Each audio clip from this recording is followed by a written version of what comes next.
5 месеци по приватизацијата на центрите за дијализа, условите подобрени, а пациентите задоволни. 3 пати неделно доаѓаме, не се плаќа ништо, се е отводно.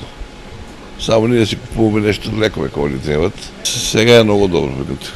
Добро е сега, супер е. Јас доваѓам 14 години сум на дијализа, доваѓам 3 пати неделно. Одеше по 4 сата, сега сум по 5 сата на дијализа. Има подобра хигиена. Апаратите сега моментално некако не се расипуваат како што се расипува порано. Не шетат пациентот до апарат на апарат со игла.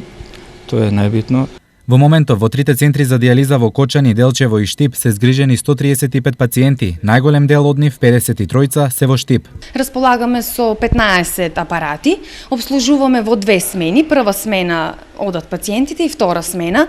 Имаме добар тим од електроинженери кои што во секој момент, па и прековремено, па и надвор од своите можности, тие доаѓаат, обслужуваат и во секој момент немаме ниту еден до сега проблем со апаратурата. Наместо на пациентите, веќе 5 месеци транспортот до и од болницата е обврска на центарот. Понеделник ги возиме пациентите од Проби Штип и Свети Николе, а вторник, четврток и сабота ги возиме пациентите од Радовиш, Злетово и локално околу селото околу Штип. Во прва тура возиме по 8 пациенти, а во втора смена фактички, возиме по 7 пациенти. Колку квалитетната хемодијализа е важна за животот на пациентите со тешки бубрежни нарушувања.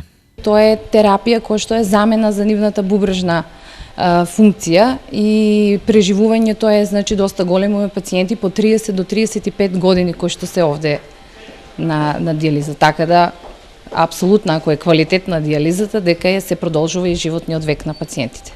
Инаку во Кочани се сместени 49 пациенти, а во Делчево 33.